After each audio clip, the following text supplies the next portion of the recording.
mengikuti keputusan tersebut. Itu yang menjadi posisi dari PDI Perjuangan. Jadi proporsional terbuka ini akan kami jalani seperti pemilu-pemilu yang lalu, dan dengan sudah diputuskannya keputusan MK, tentu saja semua partai politik akan mengikuti keputusan tersebut. Insya Allah akan semuanya mempersiapkan partainya masing-masing untuk ya mengikuti proporsional terbuka ini di semua partainya. Itu yang bisa saya sampaikan. Baca cawapres, kami belum menerima proposal apapun, namun sudah memahami dan mengetahui untuk adanya usulan nama dari partai yang kemudian mengusulkan. Jadi kalau proposal itu kan seolah-olah kertas hitam putih ada tulisannya bahwa ini segala macam. Enggak, usulan tersebut tentu saja akan kami tampung. Nama-nama yang waktu itu saya sebutkan, salah satunya bacawa presnya Mas Ahaye di Partai Demokrat, juga masuk radar PDI Perjuangan. Jadi ya ini kita akan cermati perkembangannya, bagaimana ke depannya, siapa yang kemudian kira-kira cocok dengan PDI Perjuangan, siapa yang cocok dengan baca presnya PDI Perjuangan Mas Ganjar Pranowo. Kemudian tentu saja harus ada kesamaan visi dan misi. Ya untuk kemudian menyamakan hal tersebut tentu saja kita perlu bicara, perlu ngobrol, perlu lihat dinamika politik secara nasional, perkembangan selanjutnya dan lain-lain sebagainya. Itu yang bisa saya sampaikan. Terima kasih. Terima kasih Mbak Puan. Tepuk tangan sekali lagi buat Mbak Puan. Mas Ahaye, kami persilakan. Iya, saya hanya menambahkan beberapa hal. Indahnya pertemuan tadi itu karena diawali dengan rasa saling menghormati dan saling memahami posisi saat ini. Mbak Puan sendiri yang tadi membukanya paham bahwa saat ini Demokrat tengah membangun sebuah koalisi perubahan. Kemudian tentu PDIP sendiri juga sudah kita ketahui telah mendeklarasikan Mas Ganjar sebagai calon presiden. Sedangkan koalisi perubahan, capresnya adalah Mas Anies Baswedan.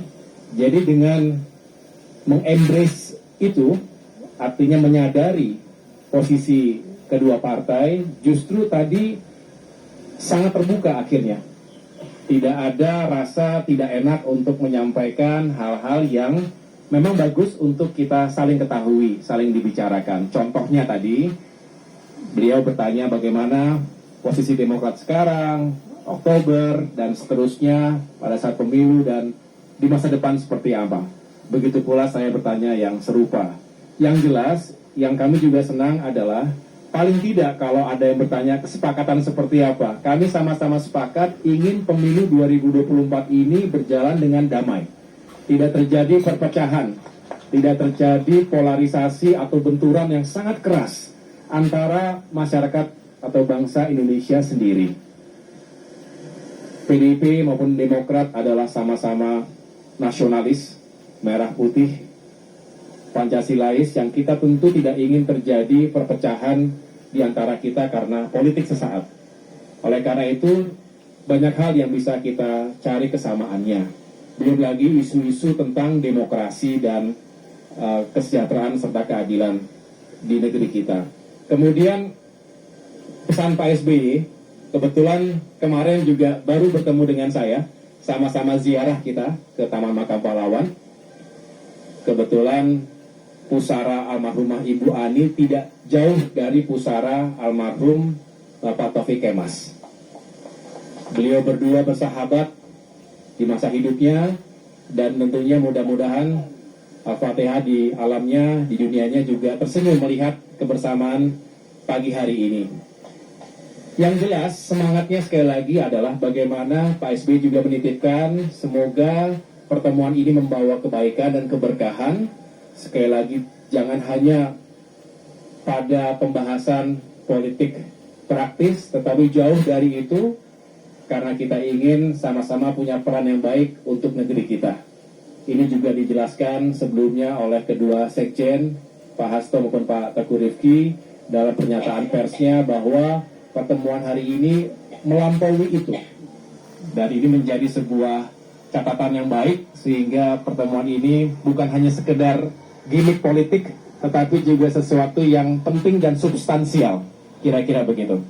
Dan yang terakhir terkait dengan putusan MK, saya pikir sama, kita semua menyambut baik dalam arti kita ingin pemilihan anggota legislatif juga berjalan dengan baik. Kita tahu biasanya kalau pileg itu persaingan bukan sesama ataupun bukan hanya antar partai, tapi juga sesama internal partai sendiri. Karena biasa mencari suara itu dulu-duluan, oleh karena itu kita semua berharap secara internal juga tidak terjadi sesuatu yang terlalu berlebihan dan antar partai juga bisa saling menghormati dan juga menjaga kondisinya sehingga tidak terjadi hal-hal yang tidak diinginkan. Demikian, terima kasih. Baik, kesempatan cukup? Cukup ya, tadi.